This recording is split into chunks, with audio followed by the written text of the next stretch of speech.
All right. Uh Day after Super Bowl. Man, I Special will Valentine's Day edition. special Valentine's. I'm doing the recording the podcast as a Valentine gift to my wife. Mm-hmm. And I don't know if she likes that or not. But big game last night. Super Bowl, kind of the most important. Didn't love the game, but the ending was great. What do you think, Slaw? Man, yeah, I was kind of torn a little bit because so proud of how Cincinnati came out beginning of that game. Uh really proud of their offensive line play for the first half. And in the Um second half, right? yeah, yeah, yeah. Second half, Ole, ole. I don't think the O-line came out for the second half. Um, but yeah, really, as proud as I was of Cincy and Zach Taylor, um, also really disappointed in that last play. Like, okay, I was kind let's of disappointed in the last two plays. let's think about this um, for a second. The Rams' strength is their defensive line. Yeah. Cincy's weakness is their offensive line. And your Yep. end of game, 4th and 1, gotta have it, and you do a drop back pass. And I mean, it was a turnstile of blocking going on. So Joe So, Burrow has a total of 1.7 seconds. what was that technique that they used on that It's play? it well, I like to use the jump set. They were No, using no, the no, no. jump Yeah, out of the way. yes, that's what I was gonna say. What was their technique called? Yeah, I know what you do. it was the jump out of the way technique. No, I knew since he was Bold, in trouble when bold Isaiah strategy, Prince. Cotton. I knew since he was in trouble when they had Isaiah Prince starting at right tackle. Let me tell you how much of hot garbage this Isaiah Prince is. Uh, I was in Miami consulting when Miami drafted him, and there was a reason he didn't hang around Miami as a draft pick. He is steaming hot garbage. One of the worst, huh? Now, I will say he didn't play awful there until like the fourth quarter. In pass protection, he actually held up decent. And then the fourth quarter just started getting stupid. But yeah, it was a weird game. I expected more out of Stafford, a lot more out of Stafford. I thought Joe Burrow was incredible for the majority of that game. And it's just Joe Burrow to do it alone, at least on the offensive side. I thought the defensive side, those guys were ridiculous. I thought the D coordinator. Now, I will say this, and this is how I look at it as a skill at skill positions. I thought the Rams were playing good until OBJ went out. Because the thing is, by the way, I felt that too. Like I felt for him big time. Like the dude has came back, or he went to LA and did a lot of good things. And did a lot of good things last night in the Super Bowl before he went down. But did that look like an ACL to you? Yeah. Like it's kind of what I was thinking, but he already repaired it. And isn't it like so hard to blow it again? That's classic non-contact like that. This is an interesting thing. I don't know if that would have happened on. Maybe it would have. I would like to have Dr. Chow, the guy that did my surgery, on about it sometime again. I wonder if that would have happened in grass. You know, there's just probably not, right, Slaw? With your doctor stuff. Yeah, based on the science that I do on a daily basis. No, that's one of the things. As a NFLPA rep, we got to learn a lot about the field conditions, and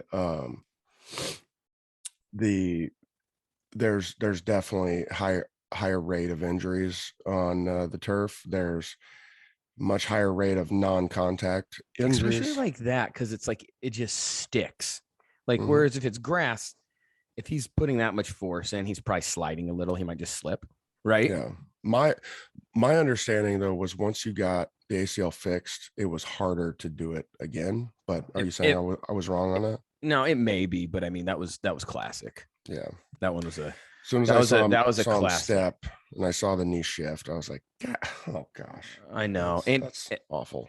Yeah, and I loved how he was playing, but to get to my point, they were already down Tyler Higbee at tight end, who is a great tight end. Mm-hmm. And then they go down OBJ. It just made it to where they couldn't do anything because all they did with Cooper Kupp, and McVay explained it last night too. Like they're just doubling him and stuff. So it's like, okay, we're taking Cooper Kupp. Now who do we throw to? Oh no, we don't really have a person. Like we don't have a guy to throw it to. And they were running the ball like Cincinnati was protecting Joe Burrow.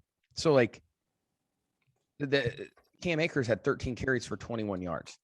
Not good enough. No, not good enough to keep running the ball.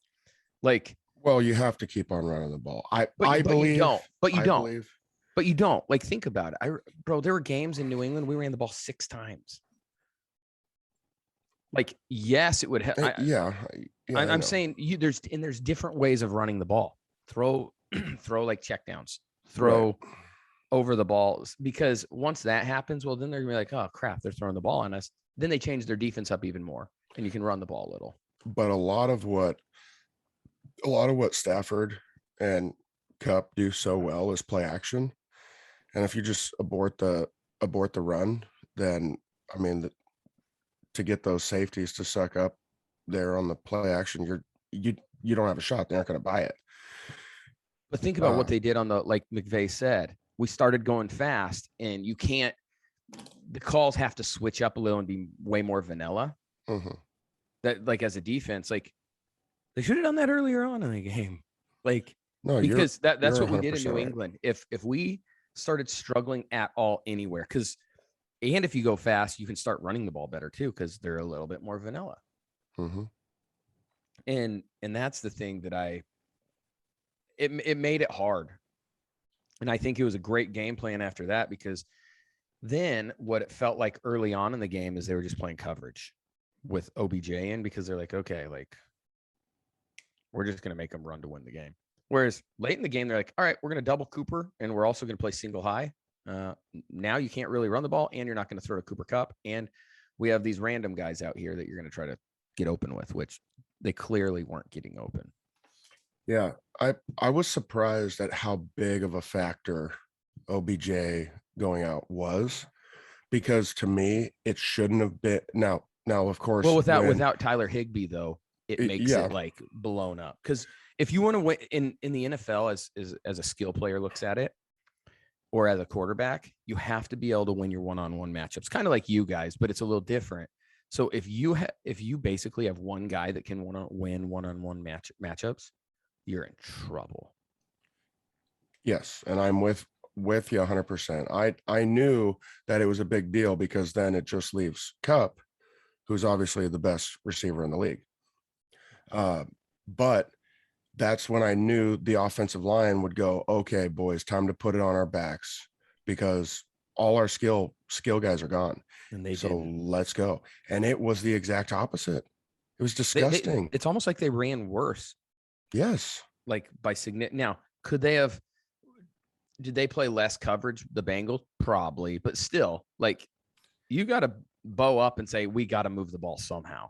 But they were still negating Kupp for almost 3/4 of that game. Well, yeah, but that's because they were doubling it. If you have, especially right. But if you're doubling him, you should be able to run the ball then.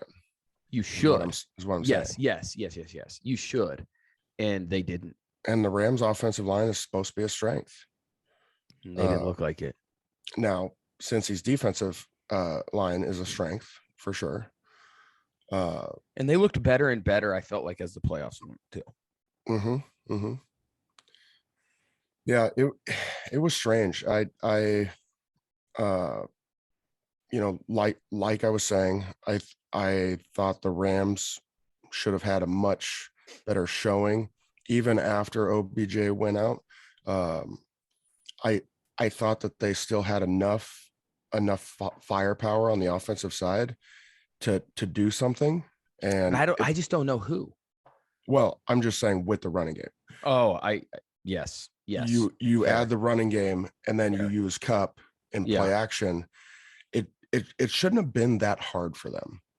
but the only way they could move the ball is they had to run it. I'm saying with that grouping. Yeah. Like, I mean, I would pass if it wasn't working, but like you got to be able to run it with when you have no receivers. Like that's Yeah. I felt like I felt like Stafford was handicapped. I actually personally thought Stafford played good.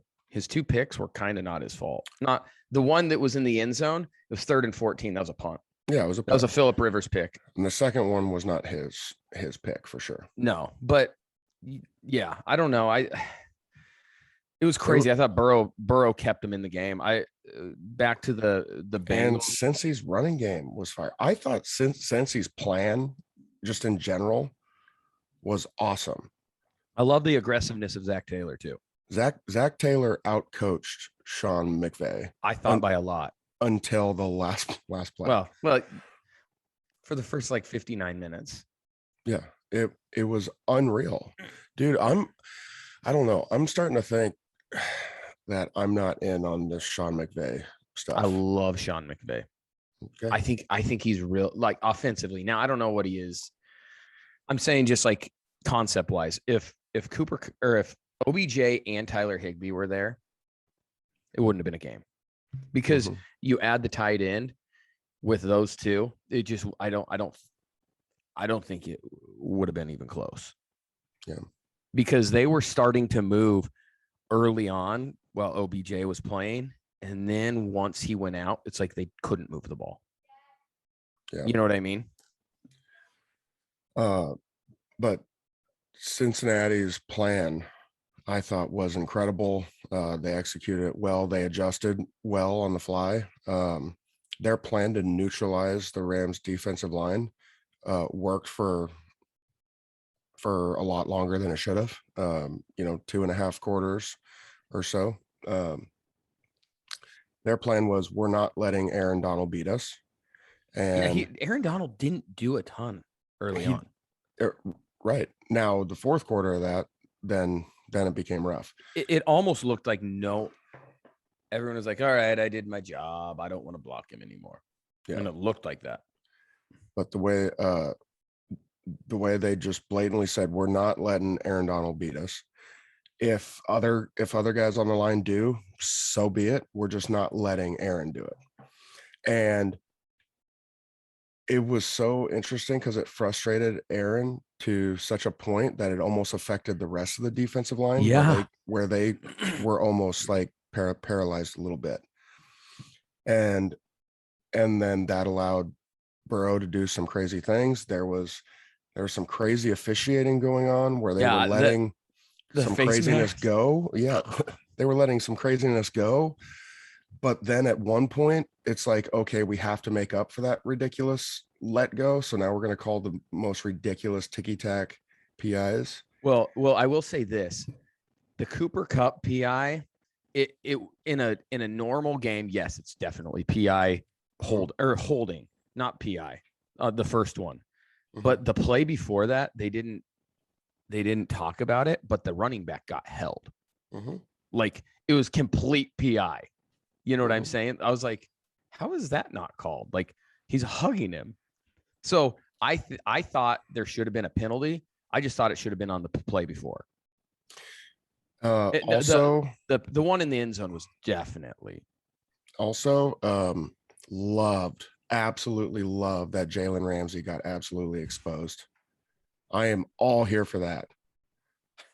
I don't know much about him. I know he's a corner and he probably talks. I mean, he's known as a little bit more of a talker, right? Jalen is. I was gonna say, tell me what you thought. I'm very critical of corners because my You're standard is Darrelle Revis. That is my standard. which is not a real standard because he's that good, or he was Right. that good. But a lot of corners claim to be Having the an next. island like Revis. Right. And By the way, I haven't seen anyone close to him. Like when Revis was at his prime, I haven't seen anyone even close. And Jalen Ramsey claims to be the greatest corner or whatever play. You know what he is? He's a Richard Sherman. He stays on his side. He plays. He plays in his zone. I think he's better than Richard. I think he is because he's a little more athletic. I think. I don't know. I mean, he just plays on his side. He doesn't travel. He doesn't travel with the number one. He just sits in his little area, in his little zone, and he's good at that. Yeah. You know, he's good at that. The same way Richard Sherman was. You know, you stick him in his zone, and he's protected. He's You covered could probably up. go out there and play his own though. Yeah, I would not be nearly as effective, but yeah, I could go. You'd be a heck of a cover 2 corner though. Yeah. You know, let me sit in that flat area. Just blow people up. Yep. Definitely press all day and just become a guard at that point. No one gets off the line. Yep. Just jam him on the line. Here we go. Oh, he died. Okay. But no, like if you're a premier corner, you travel with the number one. Fair. That's all you do. Fair. And he sits in his BS area, and he just got, I believe, I don't know a whole lot about receiver and corner play, but I believe he got walloped in that game, and I loved every second of it. He definitely had some plays that I'd say he gave up. The one touchdown, that one you can't really face mask. That one's it was a miss that should have been called, but they canceled him out. I mean, yep. I'm not all for makeup calls, but when it's that bad, like it's nice that even though I thought one of them was a penalty, even in the end zone, it's still they had to find a way to not cancel it out. But you know what I mean? It was so blatant. Yeah, but I believe they did. I think they did. I thought the officiating, there's maybe a couple bad calls, but I thought it was net, right? Mm-hmm. For either side. I really did. Yeah. But yeah, there were some big plays on him. The craziness of Cincinnati I mean, when those makeup calls started coming, it was so much after that it's like, this is weird now. It's almost uncomfortable that it's like they're trying to hand it to the Rams. And then on the final drive, but the ones in you're talking. Yeah, I see what you're saying, trying to hand it to them with penalties. Yeah, just to make up for. I thought only one of them was kind of questionable, but I thought they missed a couple. Just to make up for. I thought it took too long. Now I get it because missing that face mask caused a touchdown on that play. Well, but the thing is, on the Rams one, I thought there was one that was kind of questionable only. And I thought that was the Cooper Cup. I think you call that in a regular season game. But I don't think but I think they also missed one on the running back. And then the other one in the end zone, Cooper got. Yeah. He could have tore a hamstring. He got so held. But I'm saying it was still awesome to see Cincinnati have one last shot, and the situation wasn't too big for them. Really, until 3rd and 1. Really, the entire game, I was super proud of them because for the last 2 weeks, when you listen to the media coverage, the fake news about all this, and they were almost talking about Cincinnati like, oh, it's so cute. It's so cute that they're here playing against the Rams. I just hope they put on a good showing. It was like, I don't know, it's like you talk to your kid in his first ever soccer game. Yeah. It's like, oh, look at him job, bud. out there. He's so cute. Yeah. You guys got. Don't you love how his jersey 12-0? Yeah, but man, he's so cute. That's how they were talking about Cincinnati, and it was really bothering me. But I did have concerns because because it's the Rams, it's in their house, it's in LA. They haven't been here in friggin' 3,000 years. And I was afraid that the moment was going to be a little too big for them just because they're such a young team. And that organization doesn't know what it's like to win. And I had this thought like, man, it's either going to be awesome or they're going to look so bad. And they went out there and the moment wasn't too big to have such a young team, young quarterback, young coach, young everywhere. I mean, I didn't see any nerves.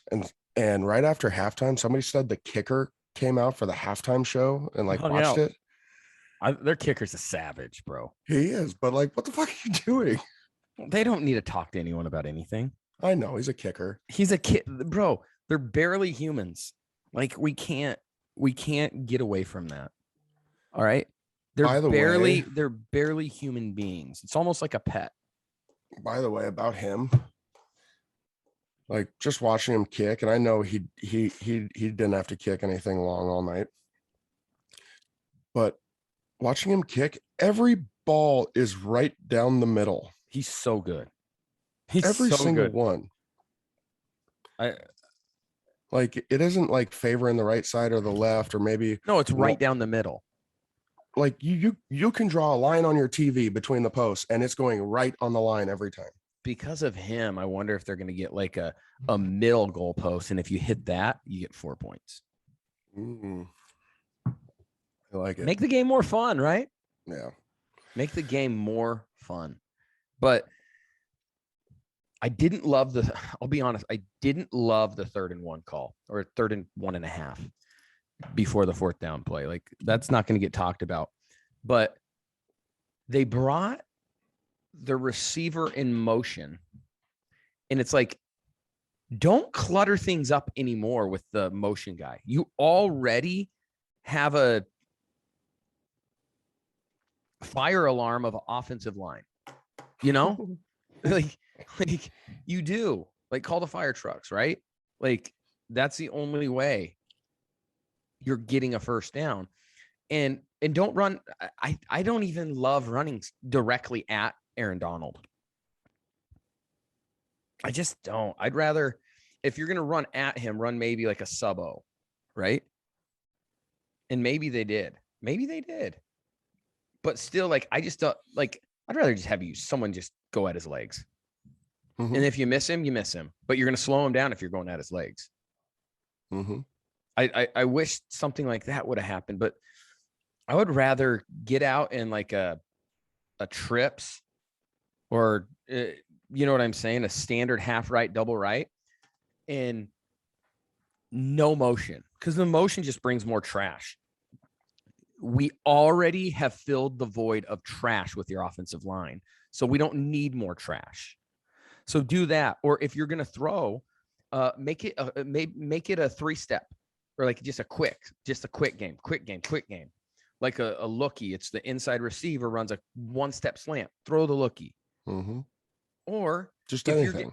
If you're going to get crazy, go into a little bigger people and run play action, or just do something other than what you did. I didn't love it. And then on 4th down, it looked like, I don't want to be very respectful of this human, but it looked like the game was being thrown because he already had money on the Rams in a money line. Like it did. Aaron Donald, it honestly looked like he just ran by me, waved, and he's like, "See you later." Like, I'm going to hit your buddy. Yeah. And Joe Burrow's like, "Oh my gosh, I got the snap, and now I'm getting killed." Yeah. I will say Aaron Donald is superhuman. It is stupid. Yes. And you know what the guy blocking him looked like? A robot. Human. A robot that was like out of batteries. Mm-hmm. Yeah, I don't know where the personal pride is here, but I have had games where I'm going against an absolute savage, and you get in this mode where you're just like, wow, things are going poorly. Yeah. This guy's But in my head now. And if you don't have the ability to reset, you do anything, yeah, but anything other than what you're doing. Slaw, that would not happen against you ever. I don't care how good the player is on 4th and 1, and you guys got to get it. That's not happening to you. No. I don't care how trash baggy you've ever been in a game. That would never happen to you. I mean, you could get beat. Anyone can get beat, but not that wasn't beat. That was almost like if that happened to you, it'd just be like you were disinterested in the game, in the Super Bowl at the final play. Yeah. Yeah. I mean, if I'm getting worked that bad, I'm going to start diving at legs. Yes. Cut block. Who cares? It's 4th and 1 in the Super Bowl. You're just getting, if he's running past me and I literally did nothing, I'm trying to tackle him. I'm trying to dive and tackle his legs and take the penalty, and we're got 4th and 11. That's what I'm trying to do. Yeah. It was so sad to see it. I'm not going to say disappointing because I do love it for the Rams, but to end the Super Bowl like that is just like, oh man, because I believe if they converted that, they're kicking a field goal and they're going into overtime. I would have even just liked the opportunity to throw the ball. Yeah, I would have rather just had a ball being thrown. I just don't want to end on basically like a sack. Yeah. Like if it was a sack where Joe Burrow held the ball for 5 seconds, fine. That's on him. But a sack, he got hit like within a second. About 1 second, yeah. 1 second. That's clown world. That's amazing. Like even if he did get the pass off, what play is there that you're only having the ball for 1 second? There isn't a play. Maybe quick game where you maybe a handoff. Cut, just run 58 cut. Maybe a handoff if you're running sub-0, which to your point, like I'm all about that. Right, but or run like 58 cut or quick ace cut, whatever offense you're in, and everyone cuts their guys. That's the only thing that would be better. Or not the only thing I'm saying. That's where you could. That's a protection that just throw the ball then. Yeah. Like, I don't know. Like just let Joe Burrow throw the ball. Yeah. It's just. Could you imagine if they would have had like 5 seconds and they would have Hail Mary? The guys would have got to like the 40. Yeah, they were on the 40, 45. Yeah, it's like. No, they were on the 50, I think. Yeah, so they would have got to the 40. So they would have got to the 40. Yeah. Yeah, it was just ridiculous. That was hard. It was hard to watch. My boy Eric Weddle gets a ring, comes back, plays for the playoffs. Tears his pack in like the first drive and plays the whole game, which, I mean, yeah, like that still isn't easy, even though it's a position that he could kind of hide it, but. Yeah, you and I were talking about it before the show. Literally crippling. Yeah. And if it was worth it to come back and play, knowing you would tear your pec and knowing you would have to undergo the knife again, I'd say I'll sit that game out. Would you sign up for it? No. I totally would. But like I said to you before, the difference is as soon as I tear my pec, I'm out of the game. I don't play a position where I can continue to play through the Super Bowl for that, even though that's all I would want to do is be out there in the Super Bowl. But if it was year 10, I would have. If it was my last year. But now in retirement, I'd say. Right. But that is the beauty of the safety spot. I mean, no thanks. There's so many cool things about the safety spot, but both your position and my position, we couldn't have done it. As soon as we tear a pack, we're like, oh, okay, sweet. So our game's over. Well, say I was playing safety, I still wouldn't take it. Yeah. Well, I'd be at a golf for a while. Like that's all I can think of is like, how long are you out? You know what I mean? Yeah. Trust me, that thought had already popped into my head. Like, how much golf am I sacrificing? And that'd be super sad. But I never played in a Super Bowl. I got close twice. And obviously you play football because you love football and because you're supporting your family, but ultimately your job as a NFL football player is to go win a championship. And if I had the opportunity to go win a championship, if it was a pec, yeah, I'm all about that. I've been through a pec repair, a really bad one, um, where they actually thought it was going to be a career ender for me, and I had to be belted, like literally had to get a belt and strap my arm to my body because the sling they were afraid wasn't good enough to hold me in place. The repair they had to do on me was completely experimental. They didn't know if it was going to work or not. That gives me lots of confidence.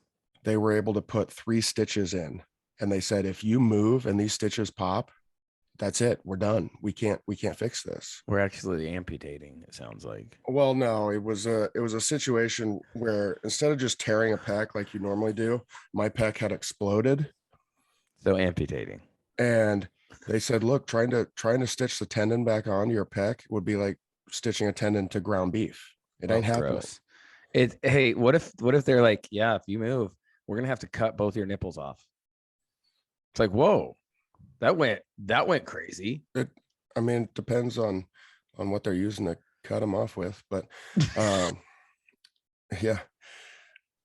But again, my point is even though that repair really freaking sucked, I would take it again. And the thing is, I will say this, like you said, I had the opportunity to play in a Super Bowl. If I didn't, maybe I would have, you know what I'm saying? Like I already had the opportunity and we failed. So I was moving on. Now it's golf time. Yeah. I will say there are other injuries though that I wouldn't sacrifice for it. Fair. But with a pec, yeah, okay. I'm like sacrificing. you don't want a torn ACL. No, I don't want that. I'm not here for that. Achilles, no, out, nope. You're not here for it. Yep, I'm not just doing sign me up for with retirement the spine only. again. Oh no, I'm not doing any of that. And I rolled the dice once and I came out a winner. It doesn't happen all the time. So yeah, I'm not messing around with that. But hammy, quad, bicep, pec. Yep. I'm all see, for it. I think I could have done the hammy all over again. And the way I justify it is I was able to come back, I think 2.5 months after. Mm-hmm. We're in February. And that's football. So probably in a month and a half, I would have been able to golf. So like, yeah, you're right. I could have done something like that. If I would have redone my hamstring, which would have sucked, and it was miserably painful, I could have done that. Yeah. Yeah. Either way, with the pec, I wouldn't be back until end of June, beginning of July. chance I would have done the pec then. No chance I could. Nope. Now you just cemented that I would not have done that. Mm-hmm. If I were to have the choice of what I could injure. Well, I'm not saying back for football. I'm just saying back for golf. That's what I'm saying. I don't want that. 4.5 months. I'm not here for that, bro. If the Super Bowl is in, say, November, fine. But it's not. Mm-hmm. I'm not here for that. Yeah. Not at all. But yeah, Weddle got himself a ring. Yeah, super sick. pumped. Super pumped that he was playing rec league basketball and the Rams call him like, hey, you want to come and get a ring? Yeah, sure, whatever.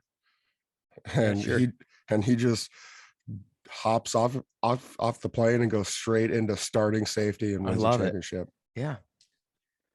I mean, what an incredible story that is. I'd love to have him on the pod again. Yeah, we'll get him on. He will to just talk about that experience is all. I mean, yeah, because it had to be just an unbelievable experience for him. Like, hey, you got anything going on like for the next month? No? Okay, cool. You want to come out? Not many people could do that. Mm-hmm. That's pretty sick. Got anything, Scotty? No, I think you guys covered it all. Yep. There's two more things I want to talk about that are Mer- media driven here. Oh, mercy. Chris Collinsworth. Oh, man. So he didn't really piss me off a whole lot in the game, but there was one point where I can't even remember the play they were talking about, but it was Cincinnati ran a play, or no, it was the Cooper Cup, whatever they call them, the fly sweep deal to convert the fourth down. Yeah. Jet sweep. Dealio. And Collinsworth said something, and it was really the only thing that I'm like, God, you're an idiot, Collinsworth. Like you are really a fucking idiot. He said, man, when you run a play like that, like you're either going to look like an idiot or you're going to look like a genius. I'm just like, holy shit, what a revelation that is. You know what that is, Chris? That's every fucking play. I was going to say, if they would have just ran like a inside zone or a power and they didn't get it, they would have said, what an idiot. And if they would have got it, they would have said, great call. Yeah. Like we're sitting here talking about play action and got it. We're talking about Cincinnati here at the end of the game. The only reason we're talking about it is because they didn't get it. So they otherwise we would like have said, great idiots. call, Zach. Great call. Yeah. But I love how you brought in the motion, Zach. You got a first down. It's every fucking play in football since the dawn of football. And right, Collinsworth played football for a lot of years. But he's such a fucking moron that he's just spewing nonsense. And he thinks he's contributing to society. He's getting paid a lot of money, though. Yeah, and contributing nothing to our society. So what was media number 2 then?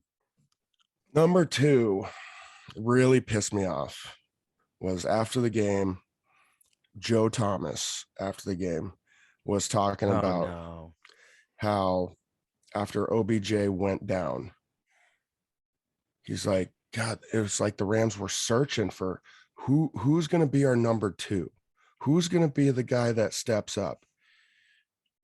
And it really pissed me off because I have a lot of respect for Joe Thomas and I understand the point he was trying to make.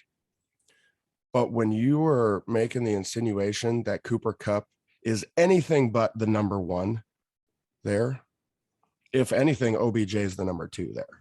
Oh, for sure. I don't think that's even a question, right? Yeah. And I'm sure it was an oversight on his part or like poor choice of words, because I know he's smarter than that.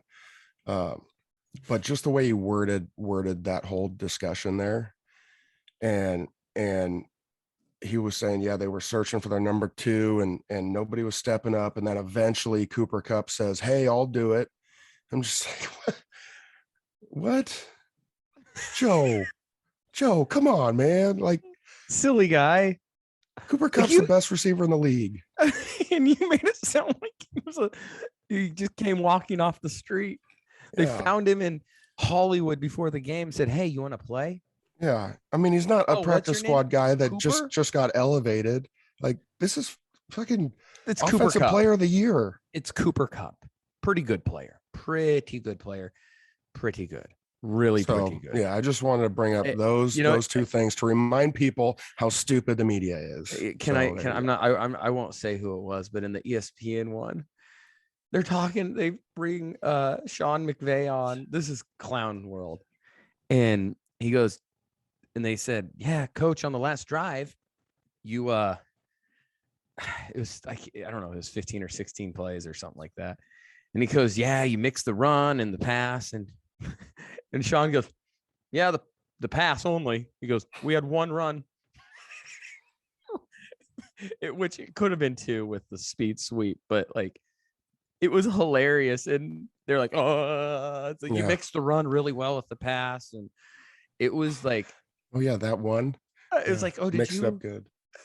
And Sean basically nicely shit on him. it was like, it made me laugh. It's like, oh my gosh, don't you guys have like people behind the scenes telling you like what to say? And like, did you not read right? I was just, it's a beautiful thing. It's a beautiful, beautiful thing. Let's move on, Scott. I don't know where we even go from there. Hex, no nipples. It was a great conversation. That's exactly where I thought the Super Bowl conversation would go, to be honest. Yes, that's what I thought too. We never disappoint. No, the only thing that I would go back is I was very thankful. I was in a very crowded place where I couldn't hear Collinsworth at all. It was awesome. It was great. Yeah. Yeah, it was Super Bowl was great to fantastic. watch And then I went to the really, really friendly place on Twitter just last night to see what was trending. And surprisingly, Chris Collinsworth was trending. And I'm gonna weed out of some jaggers that were thrown. Okay. But basically everybody was thanking the world that that's the last time they have to hear him for a long time. Oh, yeah. Good. My goodness. People Really? are waking up. Oh, yeah. No, but you've started a trend and now everybody's like not afraid to come out and talk about it. They just kind of held it in, right? Because they're like, well, it's football and the NFL might fire us or cancel us if we say we don't like him. And now everybody's kind of on board. Oh, gosh. All right. Should we do a Woodrow's wisdom? Yeah. Let's move on. Let's do it. All right. So you've been a Cincinnati Bengal one time in your life. You went to the Super Bowl, scored a touchdown. Hey, let's be clear. I've never been a Cincinnati Bengal. I was in the kind of the same shoes, but never a Bengal. Okay. Never a banger, never a kicker, ahead. never a kicker, No, never a Bengal. No, I wouldn't do either. But Unless the money was right, probably. there's that. But we all know your competition gene that you have in you that your creator gave to you. Me? And so, yeah, little bit of competition might be your number one thing of all things. I don't know. No, it is. So when you are so, dialed into your competition mode and then you go and you lose a big game like, the Super Bowl, like how do you process? How do you become a good loser? Well, I hate to say that because you're not a loser, but how do you handle a loss? Well, yes. There can be a lot of layers with this, Scott. There can be we got time. There can be a lot of layers. How do you lose well, or how do you do it correctly? You're talking specifically to the Super Bowl, correct? Not just regular. Or just in life. Like, I mean, obviously I'm talking. The Super Bowl is at the Mecca, so it's going to be magnified. So it's like, that's kind of. We could talk about the Super Bowl. I mean, unless you have a greater loss in sports that you want to talk about, I don't know. Yeah, I don't think I do. Right. So there you go. I think that's about it. Well, I'm going to kind of start from the get-go, like in life. I think everyone has seen it, and I don't want to offend. I'm probably going to offend. But like, that's not my goal. Don't worry about offending. Yeah, you're right. Thanks. So growing up, my dad, it was very, very, very, very clear on work as hard as you can, whatever, play as hard as you can. At the end of the day, there's a winner and a loser, right? And he wanted me to be able to do both well. And that means if you're winning, not be arrogant, not, stand over someone yelling at them, tell them how great you are. That was a very big thing in our house. You will not do that. And then also, not because but you will not be a big baby about things. You're not going to cry. Like not cry. Like I lost a state championship with my brother as a teammate and my dad as a coach.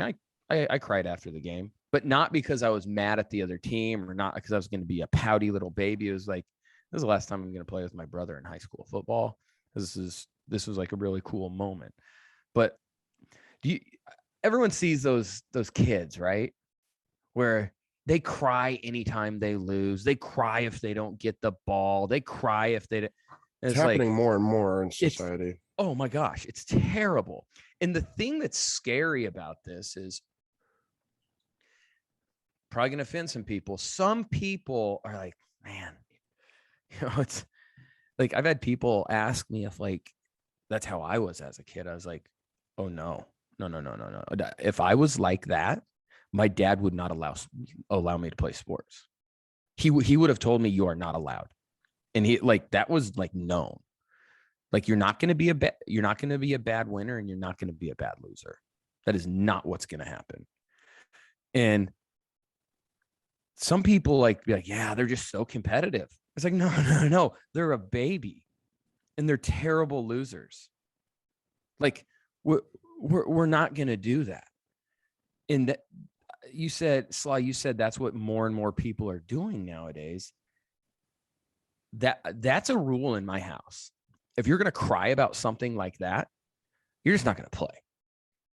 Like you can cry about like, say later on, it's a last time you get to play with your friends in a game and you're sad, sure, whatever. But if you're like crying and like more so I'm saying like out of anger and then you're not going to shake hands and you're like, no. Just don't ever play the sport again.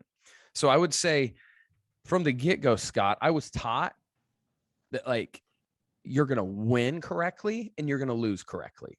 Because at the end of the day, this is a game. It's a sport. Like this is not your life. This is not life or death. So that was ingrained in me early on. Then we get to the Super Bowl. That's a jump. But we get to the Super Bowl. It was like, I'm just like any game, any regular season game.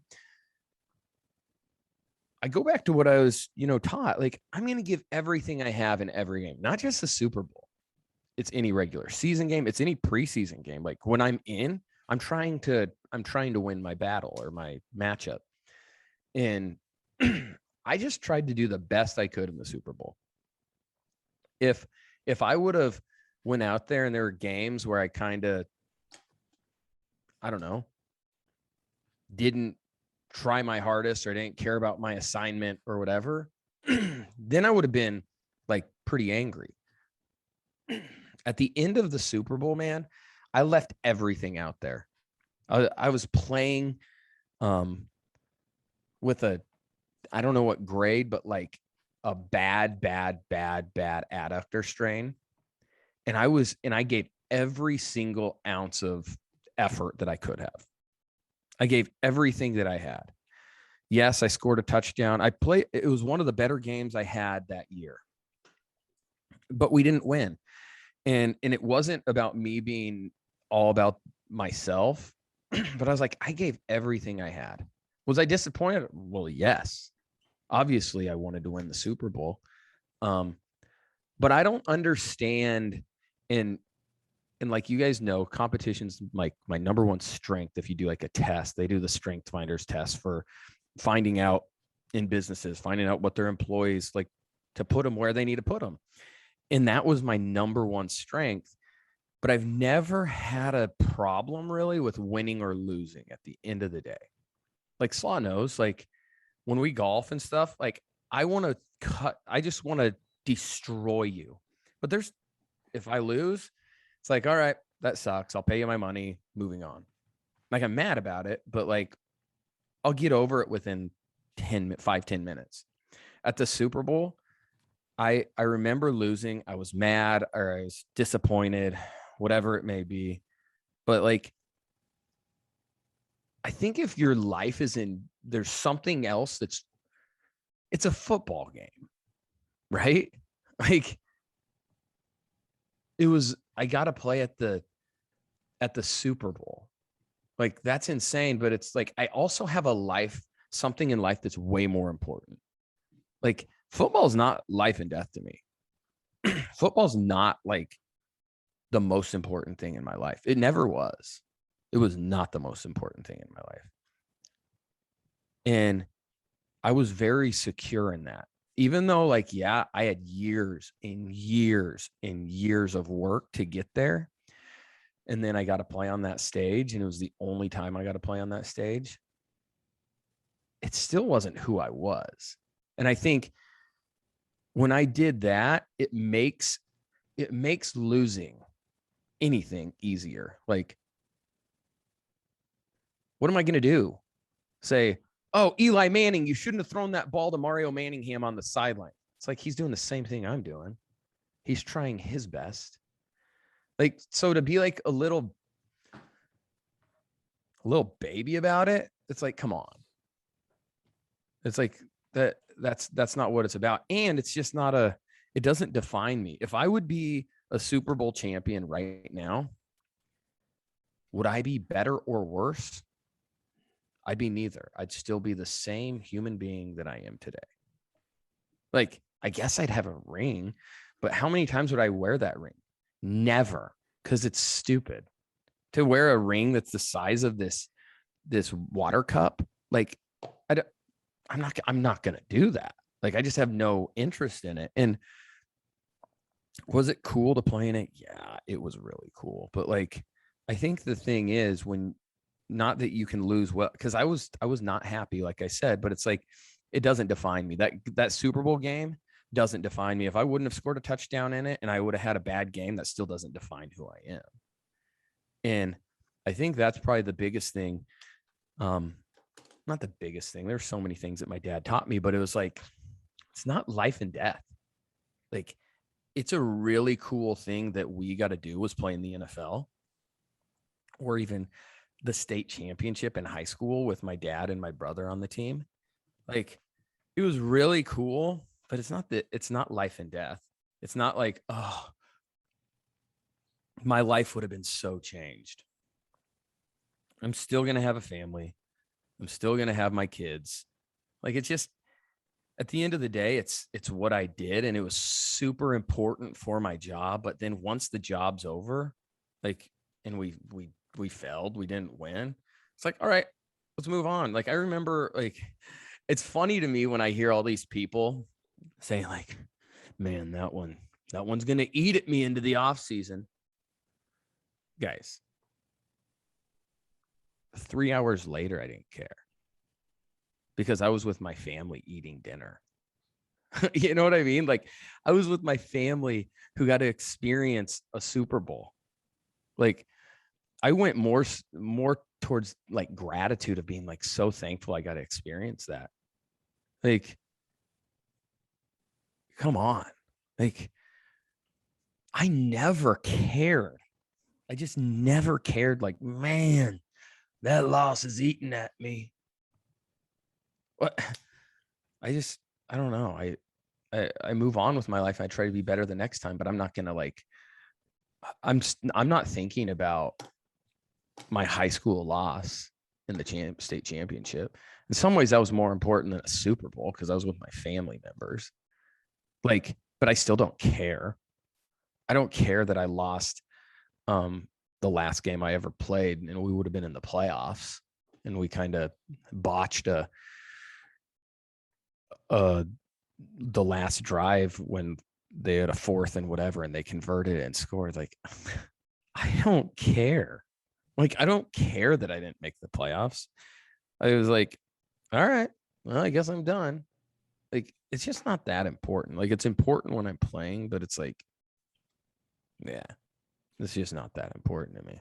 You know, you bring up a good point, and I think what it all boils down to is parenting, which is going to be a great segue into my story time, but I'm not quite there yet. I want to kind of mess around dive with in this a little bit. Yeah, do a little, whatever you do. You know, when I said earlier that you're seeing it more and more in kids, you know, kids are crying. You see it in wrestling all the time. You know, kids wrestling, when kids lose, they're just bawling all over the place. Because they're scared their dad's going to get mad at them for how they wrestled too. Yeah. And everybody looks at them. And to your point, everybody looks at those kids and they're like, man, he's just super competitive. He's just so No, he's competitive. not. Well, he may be, but Maybe. just because him throwing a fit doesn't mean he's super competitive. What it means is he has poor parents. So we actually are in that mode right now with our second son. Yep. He struggles taking losses in anything. Yeah. And you know, we fall into the trap too. We say, well, that's just how he is because he's super competitive, but we still are parents. So we've been working hard on this. Yeah. We have kids. Oh, go ahead. Yeah. So like whatever he does, he wants to win, and he does everything he can possibly do to try to win. When him and I play Madden and he loses on Madden, he goes nuts. And it has been a process to work on it with him, but we also recognize how important it is to work on it with him, because to your point, you can't act like that. Go ahead. One of my children has that, and they may get embarrassed too, and then like cry almost. I go, no. It's happened, obviously, because I'm sharing it. And very also competitive. And I go, I do the same thing. I'm like, no, we're not going to do that. And I go, I'm okay. Like if you're disappointed, right? Like I get that part of it. But like, if we're going to be a poor loser, I was like, I've said this actually to 3 of my children. I go, if we're going to be like that. So it's not like my kids are going to do this, but I think it's the most important thing is like, how do you parent them and get them to where that's not what it is? And some kids are going to be more apt to do it, but I go, we will not. I go, I know it's disappointing, but we will just, I go, you can just sit at home. We just won't play then. Mm-hmm. You know, like, because if it's that important to be a poor sport about it, we just won't do it anymore. Yeah. And I'll talk about why it's so important to be like that in a second here. But like in basketball, it's my boy's first year playing, you know, organized basketball, and they're having an absolute blast. But our second son struggles a lot when they lose. Yep. Now he's a very gifted athlete. And super competitive, has a lot of passion for all sports. And it, like I was saying, like we've had to kick our parenting up a lot of notches here, and we weren't really expecting this to be a thing, but now it's very obvious it is a thing. That to make it easy, I told him, I said, don't ever look at the score at the end of the game, because it doesn't matter. That's good. I said, you have 3 rules that you need to focus on. Number 1, first and foremost, did you have fun? Yep. And second one, did you get better? And third one, did you outwork everybody else? If you accomplish those 3 things, good things are going to happen. And that isn't just for sports, it's in everything about life. And so to essentially put a bow on what you're saying here, this is no surprise to any adult out there, but probably something that when it comes to parenting in this specific situation, parents don't necessarily think about, because they get wrapped up in the trap of, oh, my kid is just super competitive. It's a cop out to not parent, because what you need to realize, which you already know, again, life hands you losses in a lot of different ways, and you got to know how to take it on the chin. When life friggin' delivers a haymaker punch to your suck hole, you got to know how to bounce back. You got to know how to adjust. I don't think I could have phrased that any more colorfully. I love that. But the thing is that you're explaining is your number 2 is still young. But the thing is, most people just wouldn't say anything. Mhm. You know what I'm saying? Yeah. And you're like, no, we have to address it. Because I'm more so saying, like, when they're younger, that does happen, but it's how do you respond to that, right? Like to the parenting.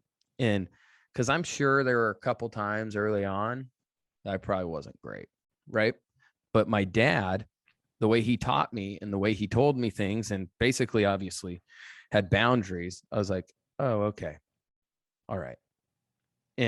But most people don't want to do that. They just, because most people, for some reason, I don't understand this. They think, oh, it's just my kid's really competitive. I'm not, I like that. I don't want him to lose his edge. It's like, what is his edge? He's not getting a scholarship today. Mm-hmm. Like, what? It's like, he's 10.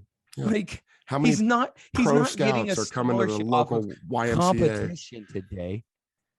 Like, that's what's crazy. But yeah, as Slaw said, and as kind of, I don't know, as I was kind of saying though, like, too, it's just my whole thing, Scott, and the whole with how to lose correctly, is it's not my life. It just isn't. Like, Well, and you know how to take a yes, loss, because yeah, and I know how to take a loss. It isn't just the Super Bowl. You know, it's everything in life, whether you know, you take a loss in your marriage. You know, divorce is a thing in this world. And if everybody just sat back and going like, oh, well, I just took a loss, my life is over. Okay, great. Well, then you fail. And you know, Woodhead, you have talked about it before. You and Stacia had a miscarriage. Yeah. Like that's a gut punch. You know, there's I That was can't a loss. imagine I can't imagine taking a harder loss than that. But you can't sit there and wallow, because you're still a parent to all your other kids. And if you just sit there and go, well, I mean, shit, that was just such a bad loss, we can't adjust to that. And it doesn't have to be things as dramatic as that. It can be a loss in your job, Yeah. where Not even losing the job, but just maybe you didn't get a promotion. Right. Not getting a promotion. Maybe you were supposed to pitch this new product or idea, and your boss is like, no, that's fucking stupid. And it was something that you were super passionate about. Well, guess what, bro? You still need to go support your family. So you can't sit there and wallow in your grief. You know, you lose somebody in your life. You know, a parent dies, a sibling dies, a friend dies, spouse dies. I mean, yeah, it's all awful, but you know what? It's part of life. And if you don't know how to deal with that, you ain't getting far. So parents, get off your asses. Stop doing a cop out and saying, oh, you know, my kid's going to be the next baseball star because He's of how not. competitive he is. Yeah. You know how many parents say that? All of them. You know how many are right? Out of 100, there is less than 1 out of 100. Oh, out of 100, yeah, less than 1. Less than 1. Say out of a but million, out of 8 billion, I don't know, 30. Yeah. Right. I mean, No Jesus. idea. Oh man. I'm going to chime in. So one thing that you're talking about, and it's great, this is a fantastic conversation, but I mean, if you lived as long as I have, like, what life will beat the shit out of you in ways or not, right? The problem is, and bad things happen. I just think the problem is you, like you said, you do need to move forward, but I believe you need to sit on it and not avoid it. Like, don't sit there and just fucking avoid. Like, if you'd have been like, you know, after your miscarriage, like, all right, hey, everything's good, let's go. You're like, I call it sit in your shit. Like, you just got to sit in your shit and you got to take it. I think the worst thing we could do as parents is take away kids when they're hurting. I think they need to sit in it to learn, because we all know that the way to learn has always been through failure or, losing. Injury would be another one. Like that's another loss. Like you're out for a year and that's your profession. I think you have to digest it. Don't avoid it. Sit in it. Don't get distracted. And if you need help, go find somebody that can help you through that. That's just what I think. I think you need to sit on the shit, get through it, because if you avoid it, it eventually will resurface through other mechanisms, and then you'll try to hide that. Yeah, I think that I think you definitely have to digest it. But I guess my whole thing, like the losses, a lot of people, not losses of games, a lot of people, like it's hard for them to function after things. And I think so. My whole deal is like I have, even though there's still tough things that go on in my life, right? I think maybe it's because of my faith in my higher power, higher calling or whatever. Not higher calling, that's probably not, but like just because of who God is in my life, that's how I don't know, everything's just so temporary in this world, and it's like if you're a faith-driven person, you believe in obviously eternity and heaven and whatever. It's like it's just such a small thing in life. Like everything, like you asked about the Super Bowl. The Super Bowl is just like no one cares. No one died. Like no one died, and yeah. and no one cares. Like I don't care even. Like sure, it's cool that I have the ball, right? But like, I have a meeting today with a couple people. They don't care that I played in a Super Bowl. They care about the way their friend Danny treats them, or you know what I'm saying? That's what they care about. They care about how am I communicating things today. I don't know. So many things in life are so temporary, and it's like, man, I want to do my best to what I'm called to do. I'm called to love God, and I'm called to love others. That's all I'm called to do. That's the only thing in life that I'm called to do. And then I've also been provided like really cool things. I'm passionate about the game of golf. Obviously I have a family that I get to hang out with. Yeah, you know what I'm saying? But like, yeah, I think that's like to answer the long or the short answer to, even though I had a long answer to your question, is I'm called to two things. And I'm called to love God, and I'm called to love people. And outside of that, like it's all just like fluff. It really is. And just hopefully fun experiences. But that's why I think it's like easier to lose. I like to focus on it from the parenting side, because I think that's really interesting. And I think there's so much psychology that goes into it that people don't even realize that they're doing, and they're learning on the fly. Like I truly believe if you're a good, successful parent, you know more than any psychologist out there.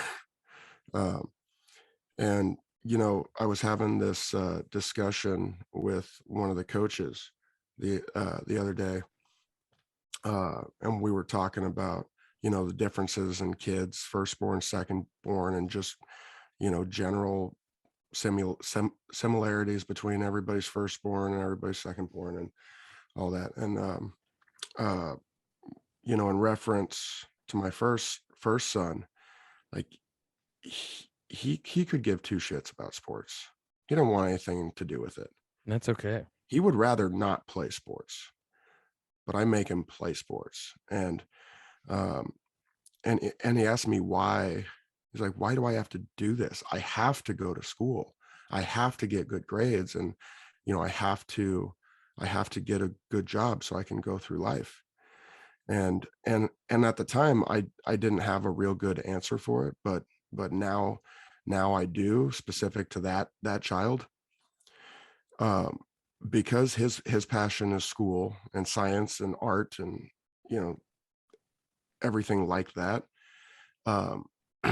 as far as I can see for right now, school is not going to challenge him.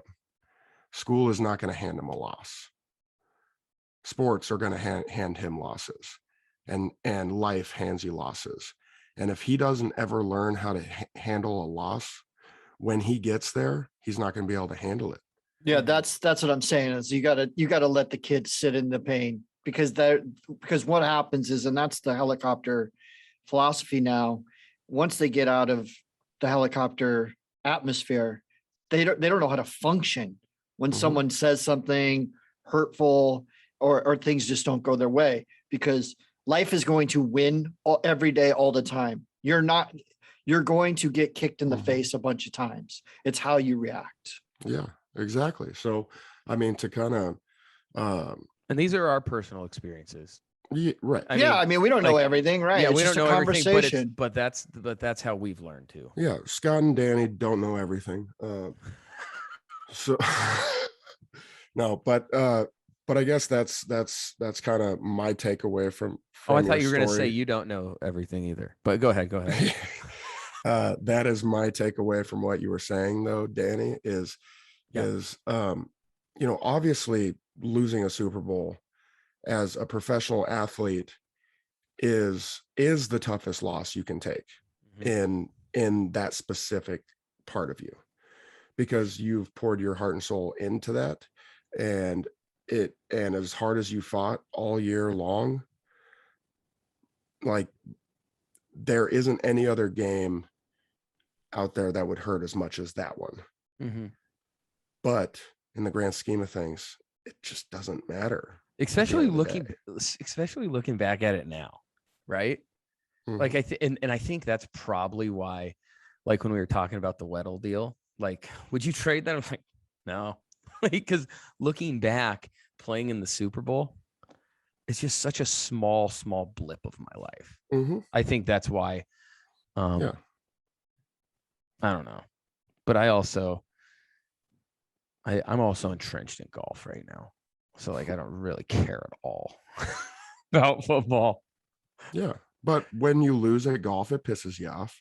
And then it does. Then you're over it by maybe. the time you get over to the car. Yeah, exactly. You're like, all right, well, I'm on to tomorrow and I'm going to win tomorrow. I'm going to win. I'm going to win tomorrow. So it doesn't really matter. Yeah. All right, kids. Gabe, get over here. Gabe, get that book on the shelf. I'm freaking tired. I'm not getting out of the chair. I got my scotch poured. I'm not getting up. So go get that book on the shelf. It says parenting. Mr. Slauson. Gabe, you probably don't even know how to read. Freaking Gabe. You're going to be the death of me. You're pissing me off, Gabe.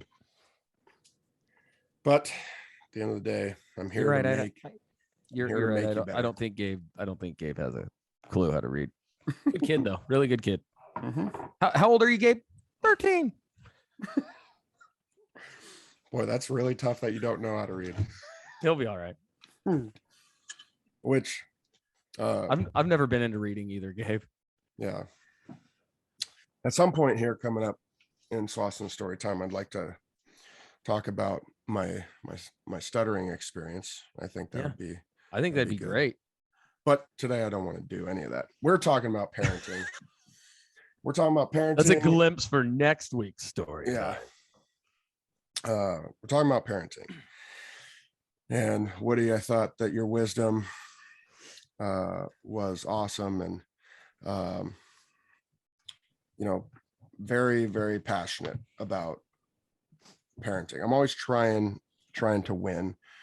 We're all dads here. Obviously, there's nothing you can be more passionate about than growing your kids. But I don't want to get all serious and try to be all inspirational the way you were. I just want to tell funny stories. I love that. Yep. I mean, I could go all day on stories of how I failed as a dad, or maybe other times, well, maybe like one time I can pat myself on the back and go, oh, I did a good job. Most of the time I'm failing and trying to learn about it. And when you fail as a dad, which in my experience happens quite a bit, you just hope your kids stay alive. You know, first and foremost, primary goal, make sure your kids stay alive. Then it's to create good, successful human beings, really good people that care about other people. And you also give them the tools, show them the tools so they can be successful in their own life, and then go have kids of their own and be successful in parenting themselves. But not until they're older. Not until they're older. Yes. Oh, sorry. Disclaimer. I'm not trying to have kids here. I'm not trying to be a grandpa when I'm 36. You are speaking to a few 13-year-olds. Yeah. So and some 9. I'm not sure all their ages, but Gabe's 13. There's a whole slew of fucking kids over here. Yeah. So I mean, look, just the other day, I felt like I failed as a parent. I was trying to do the right thing, and immediately the reaction out of my son told me different. Over the weekend, over Super Bowl weekend, I had to go to Grand Island for a basketball tournament. Grand Island, for those of you 17 listeners, if you aren't in Nebraska, it's in the middle of fucking nowhere, not close to where I live. As if I don't live in the middle of nowhere. I mean, shit, everybody knows my internet problems over here. I live in the middle of nowhere, and then had to travel to the middle of nowhere. And it was our fucking anniversary weekend, and it was Super Bowl weekend. Whoever the fuck schedules these tournaments needs to be killed. I mean, you were just not smart. Okay. So not smart at all. Yeah. My wife had to stay here and handle basketball games here with our second child. I had to take our oldest to Grand Island, stay in a hotel, and do the tournament there. Then Sunday morning we had a game, and then we had to race back to Lincoln so I could catch my son's other two games, just to race back to see we were walking in the house when the coin flip happened for the Super Bowl. So big day, big weekend. When I was out there on the first day, their second game, the team took a bad loss. It was a game that they shouldn't have lost, and that didn't bother me. What bothered me is when I saw my son's performance, because I tell him the same thing I do for my second born. The 3 rules are all I care about: have fun, get better, and work harder. And he did none of those. Well, he had fun. I mean, he always has fun, but the rule is you have to do the 3 things. It isn't like you do the majority. You do 2 out of 3 and I'm going to be happy. No, it's always got to be the 3. And all he did was have fun. And after the game, he's like, man, that was a tough one. And I didn't say anything. And he looks at me and he goes, Dad, I mean, that was a really tough one, huh? And I said, Monty, how do you think you played? And he goes, I don't know. What do you think? I mean, he's just such a happy kid all the time. Yeah. He's such a happy kid. And I looked right at him as we're walking out of the gym. I said, Monty, that was the worst game I've ever seen you play. And he hung his head and just started bawling. You didn't want to disappoint Dad. I'm just like, Matt, you are a fucking dumbass. What are you doing? Like, it took everything just to get him to play sports. And now you're just crushing him over here. But it's because he didn't accomplish the rules. Right. And I'm trying to. It's not because he didn't score. It's nothing sport involvement. None of that. It's his first year, and he looks like a baby giraffe on the court. Like, he just has no clue. He's really trying. He's really trying to figure it out and understand. And I finally got to the point where even me, this is a guy who despises basketball with everything he's got. And I even played it. Woody, I know you are a hooper. You love it. I do. You're all about it. I played it and I hated every second of it. I'm like, this game is fucking stupid. It's a stupid ass game. What did you like? Because you hated football too. I like track and field. I like swimming. Water polo I thought was pretty cool, but shot put, discus, love that. Okay, that's fair. Wrestling, everybody hates wrestling when you're doing it, but I think it's a really cool sport. I think it's stupid. Yeah. But that's all right. Okay, go. Yeah. So, I mean, I'm just like, God,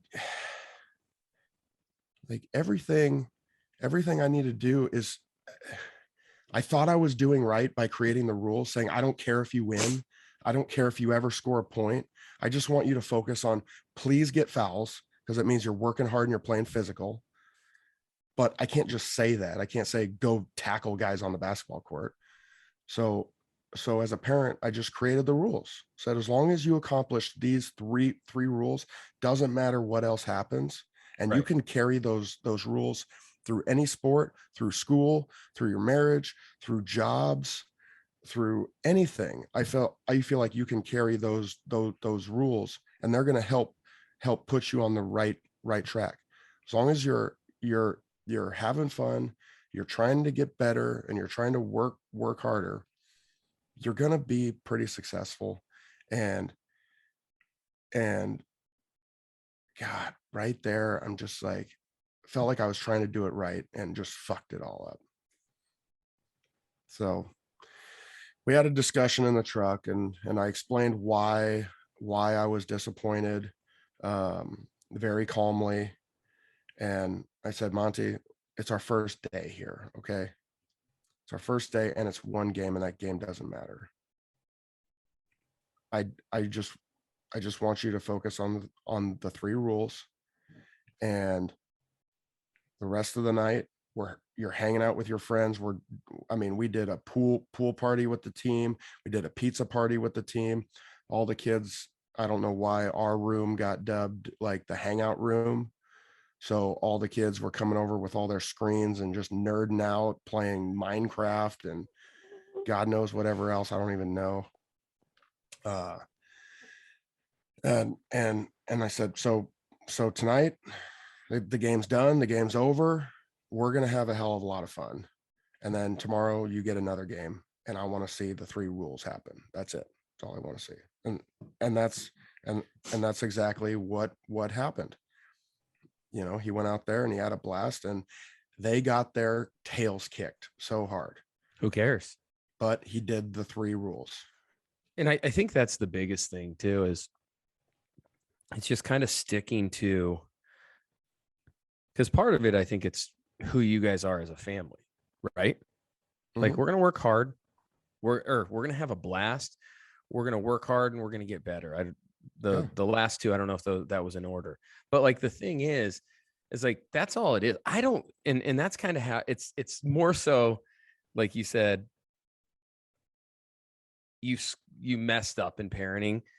Maybe you just messed up in the delivery, right? But like, but the thing is, you're making it to where it's not about wins and losses. It's not about performance. It's not about how many points you score. It's like, hey, have fun, play really hard. Like, and because I don't think that's a crazy thing to ask. Like, let's just play hard. Let's get better and have fun. And the thing is, like, that should be the gauge. It shouldn't be like, bro, there's so many coaches, or not coaches, so many parents nowadays. This is sad, but like, they get mad at their kids if they have turnovers. They get mad at their kids if they're not shooting well. It's like, when do they become a professional athlete? Yeah. You're not a general manager. Like, have your kids just love the sport, and have your kids just love playing games with their friends. Like, we're just getting too like crazy as a society on like what's important and what's not. What's important is to have a blast, and what's important is to have fun, work hard, be respectful of your coaches. Just that's important.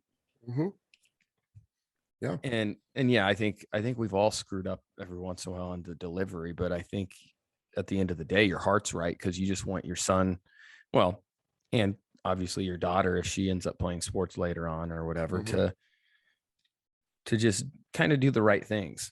Yeah.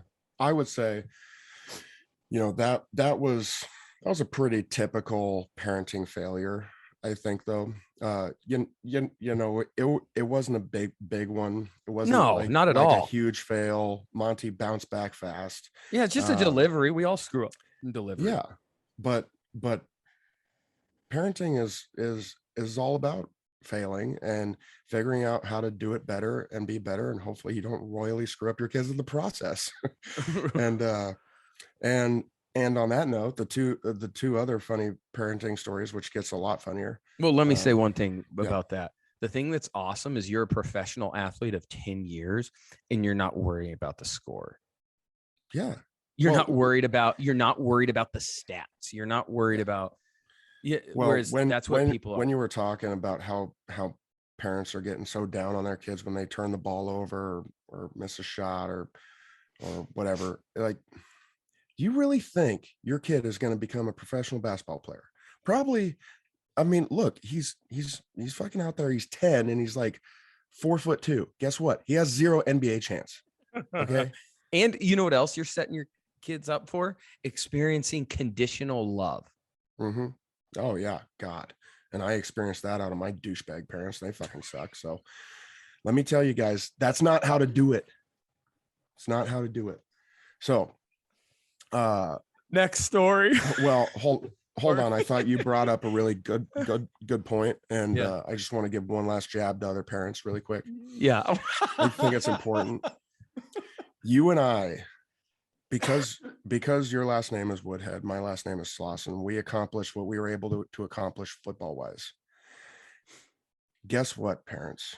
Our kids have a way better shot at becoming professional athletes just because they have our names. Way better shot of them getting a full ride scholarship to a big time program because we played 10 years. Way better shot at getting into the NFL or the NBA or whatever the fuck they want to do. And guess what, parents? Our kids probably aren't going to do that. Exactly. So if our kids probably ain't going to do it, pretty sure yours definitely won't be doing it. So chill the hell out and be a parent. So anyway, moving on. Other stories. That doesn't make you sweat. Yeah. I'm sure all the other dads are going to love listening to this one. Yeah. We're losing 16 of our 17 listeners. I see Gabe's dad in the back. He's pissed. He's fuming. Come at me. Come at me, sir. I welcome that.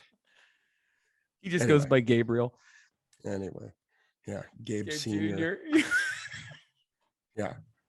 You want to know how you fucked up Gabe Senior? Is you named your son Gabe. That's actually my son.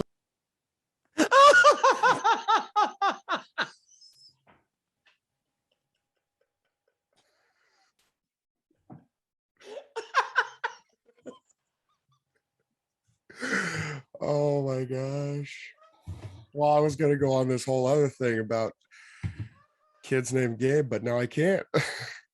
Fuck my mascot.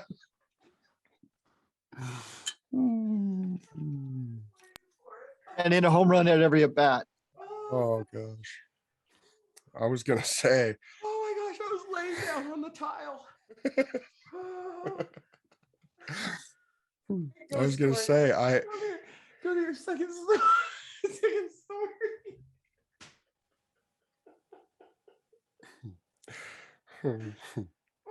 Whenever you're ready, Woody. I'm ready. Go. Oh my gosh. That was intense. Okay. What I was gonna say. We don't need to cut this out. This is good.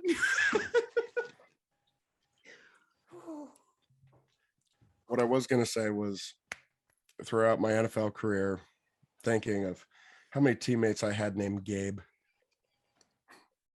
And I did have one. So Scott, I was wrong to say that. I apologize. Don't apologize. Oh, you think I care? I'm Yeah, plus. Scott doesn't care. Do you actually think that I was allowed to name my son his first name? I mean, do you think I had any say so in that? I got the middle name. Oh my gosh. Is it Scott? It's King. I like that. Baller. I wanted his name to be. I always had this dream to name my kid King. We could call him Kingston. So And is his it nickname would be King. is it Gabriel? Yeah. Well, yes, because my better half, That's mostly what it she is, she usually. she entertained some thoughts of mine, but that was it. But here's why we did Gabriel, because that was my grandma's name. Oh, So there was end up a tie. My grandma's name was Gabriel. Your grandma? Yeah. So my dad's mom. So she wanted to call him Gabe. I was like, let's just do Gabriel because that was my grandma's name. So it's Gabriel King or Gabriel Kingston? King. Gotcha. Yeah. That's kind of savage, actually. well, so No hard feelings. to prove myself wrong. I hope there are. I would love it. I But did go ahead. I did have a teammate named Gabe at the Bears for a short while. Gabe Karimi. I don't know if you remember him. Of course not. He was a tackle from Wisconsin, Outland Trophy winner. Karimi? Gabe Karimi out of Wisconsin, first rounder. And let me tell you, he was the only Gabe that I've ever played with in the NFL, and he fucking sucked. He was terrible. So, so Scott, I'm sorry, Dude, but it's all good. There's no need to be sorry. No, but if you name your kid Gabe, chances are not good for the NFL. So that was the whole point. Unless your last name's Karimi. Yeah, he was god awful. Yeah, he was cut in like 3 months. It was sweet. Oh my gosh! I was so happy. Dude, He's such a douchebag. Did you? Him being a douchebag didn't have anything to do with him being named Gabe. I will say, kids that are named Wesley, like there's some connotations that come with the name Wesley. As yourself? No, my second born, his name's Winston. Oh, that's right. No, that's right. Call him Wes. That's right. No, that's right. Gosh. Cammy wanted to name him Wesley. And you said no chance. I said, hell no. Because every Wesley that I knew growing up was, there's no other way to put it. He was a pussy. Just huge pussy. I said, we can't do that. So she just made his initials WES. So we call him Wes, but his name is Winston. So we're all set on that. God, I sound like the biggest asshole of a parent ever right now. I love this right now. This is one of my favorite pods, I think, ever. I've laughed more in this pod than I have in any pod. Mm-hmm. But isn't it the truth, though? Like, you hear a name and you're like, I will never name my kids that. Like, even, or it's like, no, I'm not naming my kid that. One of my friend's dog's name was that, and it was a terrible dog. You're like, I will not name my kid that. Mm-hmm. Yeah. If I somehow have another kid, for one thing, I'd have. I'm not going to name my kid Shiloh. If I ended up having another kid, I would have serious questions for my wife. But if I did, first on the list for not allowed is LeBron. First on the list. Oh my God. That guy. Anyway. Could you imagine?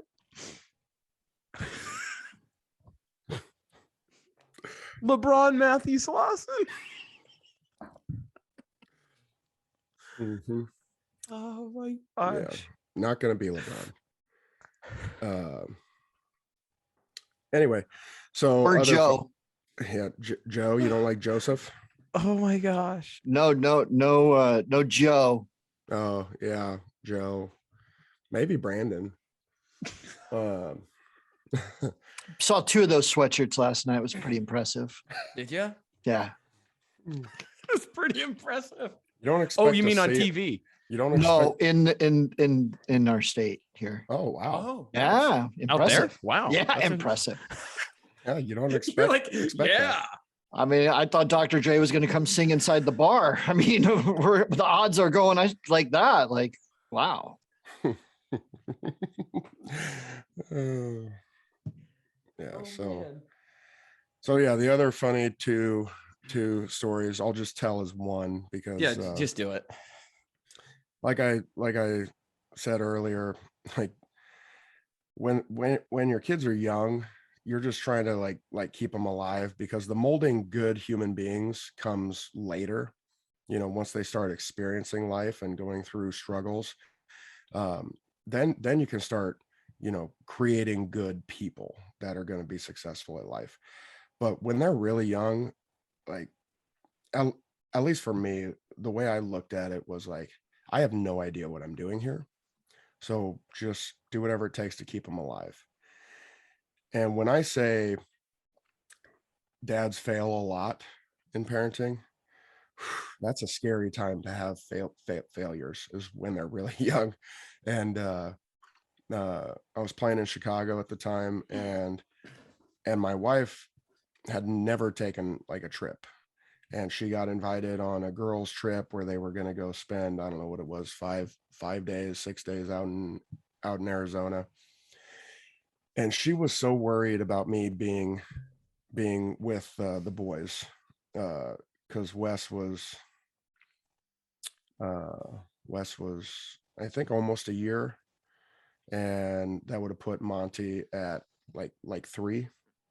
Um, yeah, Monty had just turned 3, and Wes was almost a year. And uh, and she took a trip, and the whole time I'm like, yeah, I got this. Go on your trip, have fun. You don't have to worry about anything. We're in Chicago, so like she has a lot of family and friends there. And she's like, look, I can have so and so come and stay with the kids, if there's gonna be issues. I'm like, I'm their dad. Like, come on, I can handle this. Whereas in my mind, I'm going like, oh my God, this is terrifying. Like, I know how to change a diaper now. With Monty being 3, I finally figured it out. That, I've had, I mean, right before she left, I figured it out. Monty being 3. Yeah. Yeah, that is like, I had like 3 minutes before I was thrown in. There you go. I did Yeah. too. I had to. My wife, she was C-section. Yeah, Mm. same thing here. Right. Yeah, we didn't have that. And my wife, I mean, I would assume your guys' wives are similar, but very type A, want to be in control. And I think when you become a mom, it like makes it that. Not my wife. No, not at all. Especially if they're nurses. Yeah, right. Yeah. So weird. Both our wives are. Yeah. So when I was, Yeah. I mean, even when Monty was born, I would change diapers, but then she would always come and rechange him. She's like, yeah, Ooh. oh, good job. Yeah, At you did 3? really good. Aren't the No, diapers done no. before then? Oh, Well, Monty was not. Wes was done. Changing boys done is at a lot 3. harder than girls, though. I will say that, because you had that's. you think so? Oh my God. Well, I'm just, my goodness, like they're like find ways to pee out of the diaper. Like, Oh, they for sure do. It's Yeah, almost that's true. like That's yes. the It's almost object like has to they be save pointing it. a certain way. It's almost like they save it for when I open the diaper, and they're like, "Hey, Dad," right in the Yeah. face. Or what about like when you're changing and it's like they just start like peeing everywhere? It's like, come on, like, Yeah. it's like, what's going on? Well, Okay, go ahead. Yeah. The first part of this story is about the diaper situation. When she went on this trip, my experience with feeding the boys was feeding Monty. Monty's 3, so he's eating regular food. So whatever I'm eating, he is eating, because he's 3. So I'm not feeding him a bunch of baby food and giving him bottles and all this shit. Cammy always handled that part. So as far as feeding Monty, I had that set.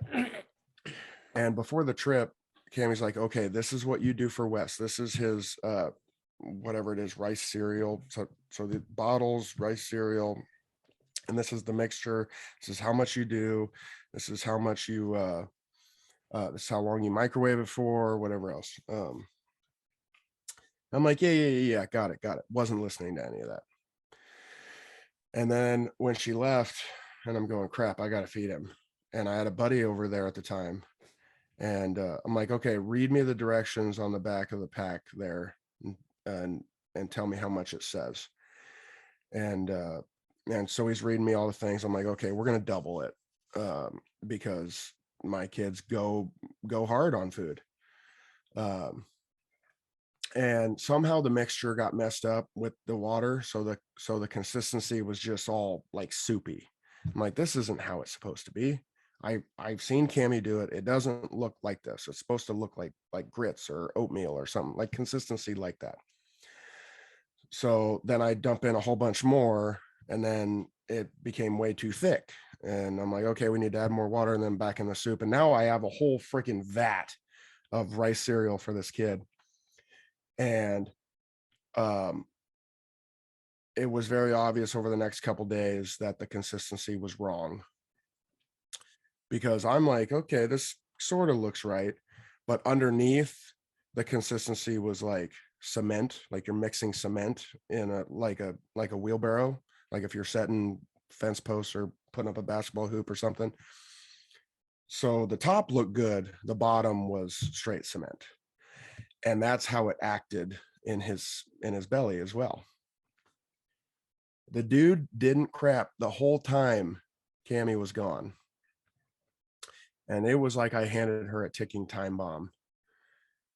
His first deal when she got back was an explosion so big, it was in his hair. It was in his own hair.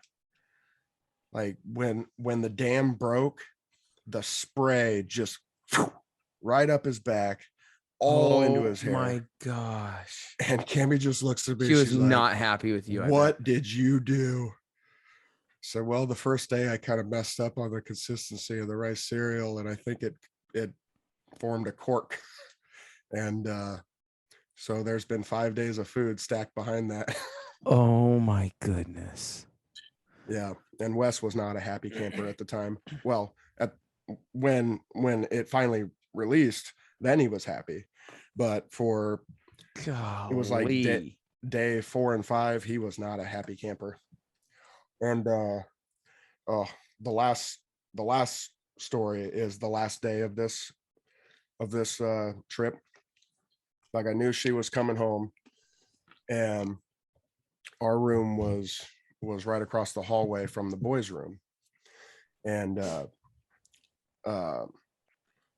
I decided, kids, we're having a sleeping day. I was like super tired. I was stressed from being on my own with the two boys for 4 days at this point. And so the night before, I might have gotten into some whiskey. And so when the next morning comes up, and I told the boys, I said, when you guys wake up, just start yelling for me. All right. So when the morning came, it's like 6 o'clock in the morning, and they both pop up and, Dad, we're awake. We're ready to come out. And I come in just tired and not feeling it. I said, boys, this is what we're doing. You guys are having a play day in your room, and I'll just be in my room right across the hall. Okay. It's all good. And then I go back to bed, and they're just playing. Whatever. Well, after about an hour, I heard a huge, large crash, like huge, like thump crash. And I'm just like, oh shit, jump out of bed, run in there. They wanted to make their dresser into a staircase. And there was all these pictures up on top. And I come in to the dresser tipped over, all the picture frames shattered all over the floor. And Wes has this huge cut right across his like cheek and chin. Monty was climbing up on the dresser. He had opened the drawers into stairs, and he's walking up the dresser, and the thing ripped out of the wall. And and as it's tumbling down, the corner of the dresser just catches Wes right here, and it was fine. It like it isn't like it like cut him super deep. It was like a scratch that just like bled a little bit. He wasn't even crying. It was almost like, whoa, that could have gone poorly, but we're all good. Hey, Dad, we're all good. And I'm just looking at glass everywhere, and my kid now has a cut on his face, and Cammy's due back from the airport in like an hour. I'm like, oh fuck. But everybody was alive. Kids. So the moral of this story is If you're gonna get into, I guess, some whiskey the night before, still make sure you don't have them have a play date in their room. Yeah. And don't anchor a dresser to the wall using wall anchors. Find a fucking stud. Fair enough. We learned a lot today in story time. A lot. There you go. I mean, we learned some stuff about Gabe. We learned there wasn't one swear word that was not spread out through here some way, sprinkled in, just kind of like a shotgun and a 12 gauge. Mm-hmm. Yep. That was a very good story time.